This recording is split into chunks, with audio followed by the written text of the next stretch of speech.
अस्सलाम वालेकुम students. Lecture number 3 में हमने जो है पढ़ा इससे पहले लास्ट पे टाइप जो थी अप्लाइड रिसर्च की।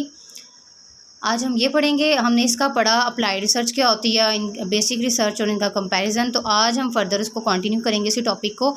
इसकी टाइप्स जो है हमारे पास रिसर्चर जो है इसकी डिफरेंट टाइप्स होती हैं। मेजर वंस हम डिस्कस कर रहे हैं, action research, impact assessment research और एवेलुएशन।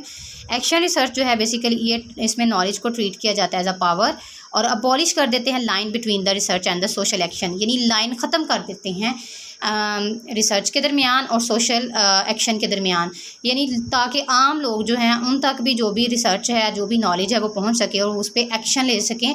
तो this is called action research. उसके बाद इम्पैक्ट असेसमेंट रिसर्च है। इसका पर्पस होता है एस्टिमेटली कंसिक्वेंसेस, जो भी नताइज होते हैं जो कि प्लान के वो चेंज कर सकें और उसको जो भी प्लान चेंज होता है उसमें एस्टिमेट लगा सकें उसके नताइज का।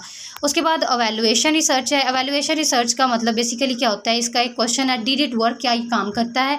ये इस पे बेस करती है ये सारी रिसर्च। ये देखती है कि कितनी इफेक्टिवनेस है किसी भी प्रोग्राम पॉलिसी में या जो भी काम हम जो भी वे कर रहे हैं, जिस तरीके से भी कर रहे हैं, क्या डिड इट रियली वर्क और नॉट वर्क और did it really achieve the objectives. तो एवेलुएशन रिसर्च जो है इसको सेवरल तरीक़ों से जो है वो कर सकते हैं जी रिसर्चर्स। इसमें यूजुअली सर्वेज और फील्ड रिसर्च की जाती है। इसकी भी फर्दर टाइप्स हैं, 2 टाइप्स हैं बेसिकली, फॉर्मेटिव एवेलुएशन और समटिव एवेलुएशन। फॉर्मेटिव एवेलुएशन जो है इसमें मॉनिटरिंग होती है, कॉन्टीन्यूस फीडबैक लिया जाता है प्रोग्राम का प्रोग्राम मैनेजमेंट को यूज़ करते हुए। समटिव में it's look at the final programme outcome.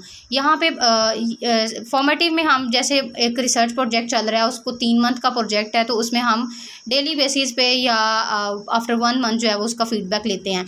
लेकिन समटिव में हम प्रोजेक्ट के एंड कंप्लीशन के बाद जो है हम फीडबैक लेते हैं। तो this is called the summative evaluation कि किस तरह से वो प्रोजेक्ट हैपन हुआ है। उसके बाद आ जाता है जी time dimension of the research. ये रिसर्च की तीसरी जो मैथडोलॉजी थी कि कितना टाइम रिक्वायर्ड होगा किसी रिसर्च को करने के लिए, हम वो पढ़ने जा रहे हैं। कहता है इसमें एंगल ऑफ टाइम रिसर्च का हम इसको 2 बोर्ड स्पेक्ट्रम्स में डिवाइड करते हैं बेसिकली, क्रॉस सेक्शनल रिसर्च है और लॉन्गिट्यूडनल रिसर्च है। क्रॉस सेक्शनल रिसर्च जो है ये एक पॉइंट पे एट अ टाइम जो है वो 1 पॉइंट को डिस्कस करती है। ये सिंपलेस्ट होती है, लीस्ट कॉस्ट ही होती है, इतनी ज़्यादा कॉस्ट नहीं आती। लेकिन इसका सबसे बड़ा डिसएडवांटेज ये है, वो ये है इस प्रोसेस का, ये हम इसको कैप्चर नहीं कर सकते।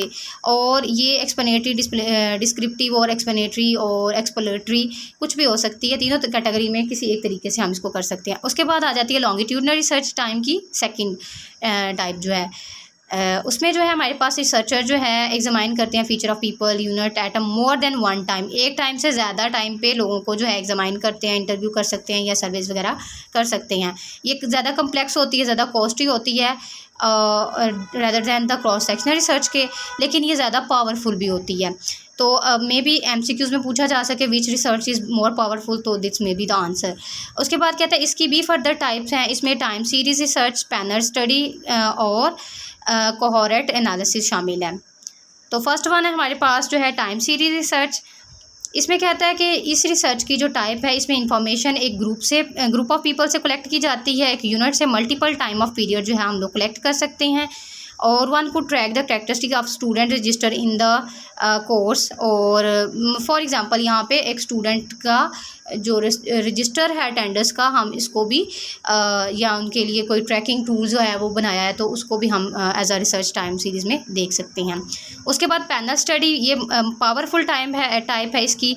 इसमें बेसिकली क्या होता है, ऑब्जर्व करते हैं exactly the same time of people, group, organisation across the time period, कि इसमें तीनों तरह से एक पैनल के तौर पे जो है हम लोग जो है इसको ऑब्जर्व करते हैं।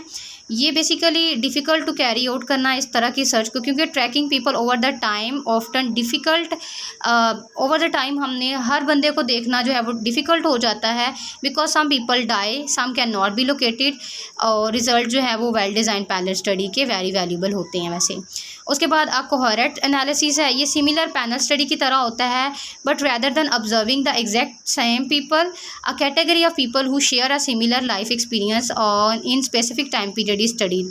इसमें ये नहीं होता कि हम जो है वो एग्जैक्ट सेम लोगों को ही करें, बल्कि कैटेगरी जो है लोगों की उनके लाइफ एक्सपीरियंस जिनके सेम हैं उनसे हम लोग जो है ये रिसर्च कंडक्ट कर सकते हैं। तो इसका बेसिक फोकस जो होता है इस कैटेगरी का नॉट इंडिविजुअल स्पेसिफिक नहीं होता, बल्कि ग्रुप की फॉर्म में स्पेसिफिक हो सकता है बेसिकली।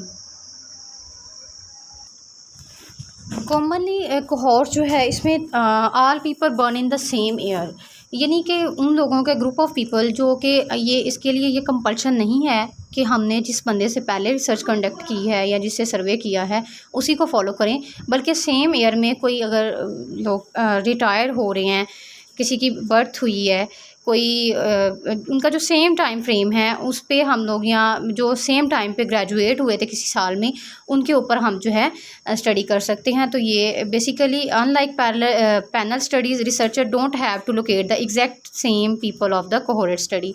तो उसमें लोकेशन जो है हम सेम टाइम पे वो नहीं देख सकते या नहीं ले सकते, डिफरेंट भी हो सकती है। अच्छा, उसके बाद last and the most important quantitative और क्वालिटेटिव है रिसर्च डाटा कलेक्शन की जो टेक्निक हम यूज़ करते हैं। क्वालिटेटिव और क्वांटिटेटिव में डिफरेंस पूछा गया है अभी करंट पेपर्स में, और इन दोनों में से कौन सा बेस्ट प्रोसीजर है रिसर्च परफॉर्म करने के लिए। क्वांटिटेटिव में जो है डाटा जो है हम कलेक्ट करते हैं in the form of numbers, ये एक्सपेरिमेंट्स, सर्वेज और कंटेंट एनालिसिस और यूजिंग एग्जिस्टिंग जो कि पहले से एग्जिस्ट कर रहा है स्टैटिक्स, इसको हम यूज़ कर सकते हैं। क्वालिटेटिव में हम वर्ड्स की फॉर्म में, पिक्चर्स की फॉर्म में डाटा यूज़ करते हैं, जिसमें फील्ड रिसर्च, केस स्टडी और ग्रुप डिस्कशंस वगैरह शामिल होते हैं। Thank you so much for watching this video. Do subscribe my YouTube channel for more updates. Lesson number 4 में मिलते हैं थ्योरी और रिसर्च के साथ।